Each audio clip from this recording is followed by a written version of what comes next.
दोस्तों, जापान में एक ऐसा जजीरा है जहां इस हद तक सांप पाए जाते हैं कि वहां पर इंसानी जिंदगी इंतहाई खतरे से दो चार है।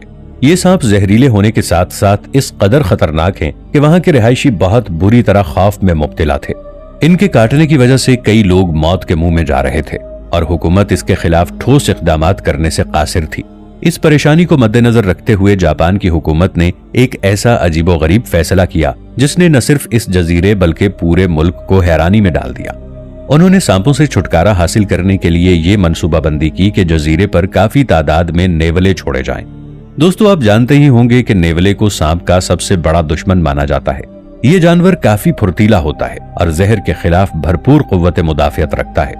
दोस्तों, जापान की हुकूमत ने ये फैसला तो कर लिया था जो देखने में काफी तसल्ली बख्श था, मगर वो इसके संगीन नताइज से बेखबर थे।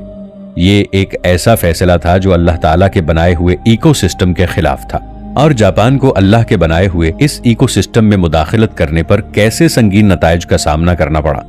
दोस्तों, ये वीडियो इंतहाई मालूमाती और हैरत अंगेज है, इसलिए वीडियो को आखिर तक जरूर देखिएगा। दोस्तों, जापान के कुछ देहाती इलाके एक बहुत बड़े खतरे का शिकार थे।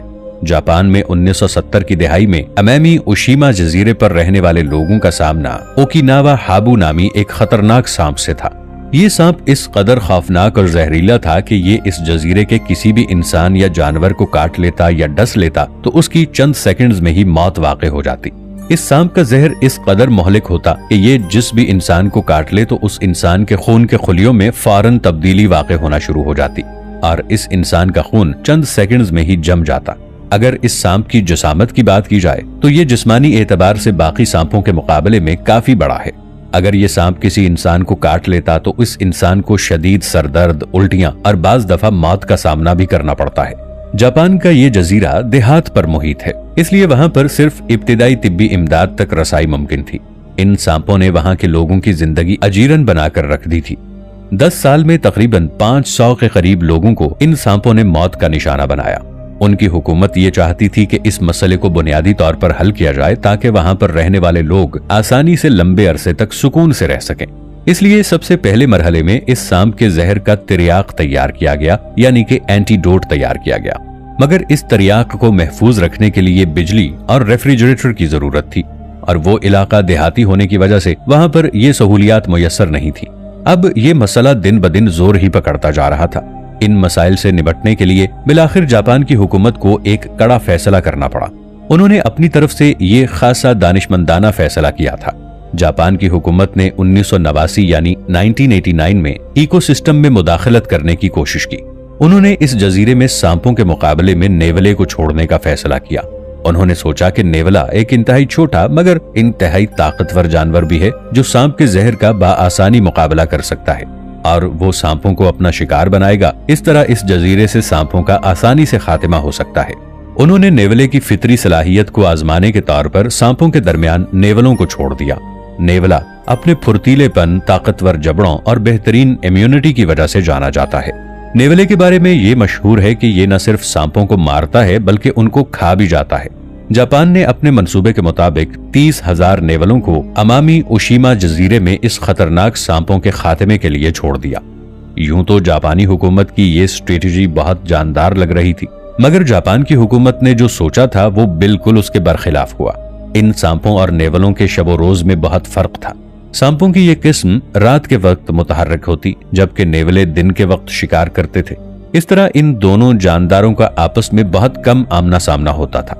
नेवलों के आ जाने से भी सांपों की आबादी के कम होने में कोई नुमाया फर्क नहीं पड़ा।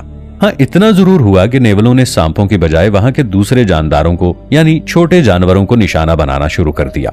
इस जजीरे में रहने वाले अमामी रैबिट जो कि पहले ही माहौलियाती तब्दीली का शिकार थे, नेवलों ने इनको बाआसानी अपना शिकार बना लिया। बदकिस्मती से ये अमामी रैबिट सिर्फ इसी जजीरे में पाए जाते थे और नेवलों के शिकार की वजह से इनकी आबादी बहुत तेजी से कम होना शुरू हो गई।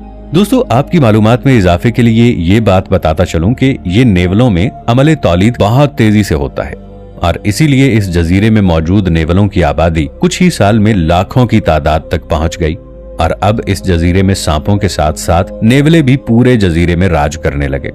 इस जजीरे का माहौलियाती निजाम पहले ही बहुत नाजुक मराहिल से गुजर रहा था।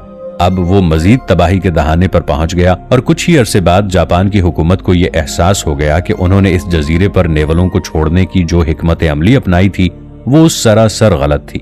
इसका बल्कि उल्टा नुकसान होता जा रहा था। तब जापान की हुकूमत ने नेवलों से निपटने के लिए एक नई मंसूबाबंदी को तरतीब दिया। इस हुकूमत के सामने दो बड़े सवाल मुंह खोले खड़े थे। एक तो ये कि इस जजीरे के माहौलियाती निजाम को बेहतर किस तरह बनाया जाए और दूसरा नेवलों की बढ़ती हुई तादाद को किस तरह खत्म किया जाए। इसी चीज को मद्देनजर रखते हुए जापान की हुकूमत ने सन 2000 में तरबियत याफ्ता कुत्तों और माहिर शिकारियों की टीम तश्कील देकर नेवलों को खत्म करने का एक जामे मंसूबा बनाया।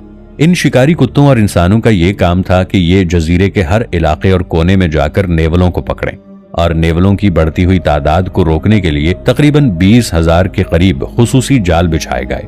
जापानी हुकूमत की ये हिकमत अमली काफी हद तक कामयाब रही और वहां की अथॉरिटी ने तकरीबन पिछले 25 साल में 32,000 के आसपास नेवले पकड़े और इनका जड़ से खात्मा कर दिया। मगर दोस्तों, इस जजीरे में बसने वाले लोगों का पुराना मसला यानी सांपों की भरमार जूं का तूं ही रहा। अब इस मसले के हल के लिए जापानी साइंसदान मैदान में उतरे और फिर उन्होंने अपनी कोशिशों का आगाज किया। उन्होंने इस जहरीले सांप के जहर के खिलाफ एक जदीद और काबिल हुसूल तरियाक यानी एंटीडोट बनाने के मुतालिक तहकीकात का काम शुरू कर दिया। जापान की मुख्तलिफ यूनिवर्सिटियों और तहकीकी इदारों ने जहर के जीनियाती नक्शे को समझने के लिए यकजा होकर काम करना शुरू कर दिया। इस मकसद के लिए साइंसदानों की एक टीम ने सबसे पहले इन सांपों के जहर, खून और बाफ्तों के नमूने हासिल करके इनके डीएनए को एनालाइज किया।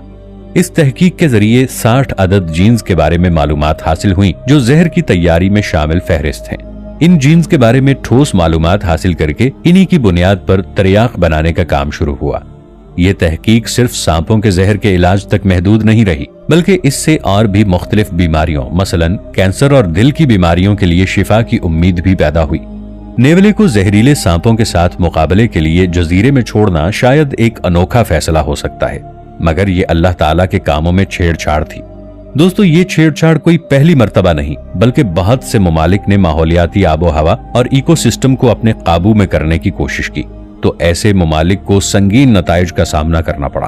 बाज ममालिक में ये तबाहकुन असरात अरसे तक हावी भी रहे और कुछ ममालिक ने अपनी बेहतरीन और दानिशमंदाना हिकमत अमली से बहुत से मसाइल को हल कर लिया। इसी तरह चीन का एक बहुत बड़ा हिस्सा जब सहरा में तब्दील होता जा रहा था, उन्होंने सहरा में जंगलात उगाने की कोशिश भी की, मगर उन्हें खातिर खा कामयाबी हासिल ना हो सकी। चाइना ने इस जगह पर एग्रीकल्चर के फरोग के लिए बहुत कोशिश की। इसका ये फायदा हुआ कि सहरा के आसपास रहने वाले लोगों को रोजगार मिलना शुरू हो गया। रिसर्चर्स ने इस रेगिस्तान में ऐसे पौधों को लगाना शुरू किया जो कम पानी में भी परवान चढ़ सकें। सहरा को खत्म करने के लिए जानवरों को भी इस्तेमाल किया गया। इस रेगिस्तान में फ्रांस से मंगवाए गए खुसूसी 12 लाख खरगोश छोड़े गए जिनका नाम रेक्स हेयर रैबिट्स था। फ्रांस से लाए गए ये खरगोश चीन के लिए काफी फायदेमंद साबित हुए, क्योंकि ये खरगोश जमीन की खुदाई करके जमीन के अंदर घर बनाकर रहते थे।